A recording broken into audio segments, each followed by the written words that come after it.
Hi అండి, welcome back to my channel.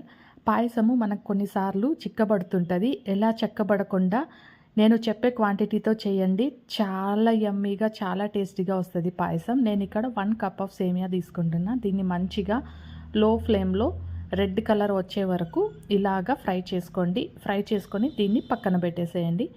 ఒక bowl తీసుకొని దాంట్లోకి పాలు, నీళ్ళు 5 కప్స్ వేసుకోండి.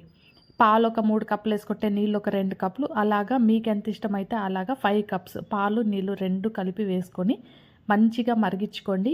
పాలు మరిగాక ముందుగా మనం ఫ్రై చేసి పెట్టుకున్న సేమియా వేసేసుకొని, సేమియా ఒక 4-5 నిమిషాలు ఉడికిందంటే చాలండి. మీడియం ఫ్లేమ్లో మంచిగా ఉడికిపోతుంది. మరీ ఎక్కువ ఉడికిపోతే పిసపిస అని అయిపోతుంది. చూడండి, ఇంత ఉడికితే చాలు. ఈ కన్సిస్టెన్సీలో ఇప్పుడు నేను షుగర్ వేస్తున్నా.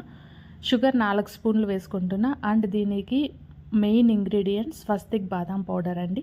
ఈ బాదం పౌడర్ మంచి కలర్ వస్తుంది. నేను 3 స్పూన్స్ వేసుకున్నాను. చూడండి ఎంత మంచి కలర్ వచ్చిందో.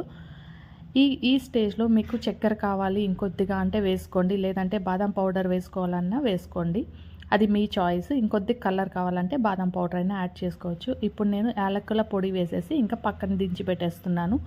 బాదం పౌడర్ వేసాక ఊరికే ఒకసారి మరిగించండి చాలు, అంతే సరిపోతుంది. ఇక్కడ నేను గీ తీసుకున్న, గీలోకి ద్రాక్ష గోడంబి వేసేసుకొని మంచిగా ఫ్రై చేసి ఇంకా పాయసంలోకి వేసేసి కలిపేసి దించేసుకున్నామంటే మనకి యమ్మీ యమ్మీ పాయసం అయితే రెడీ అయిపోతుంది.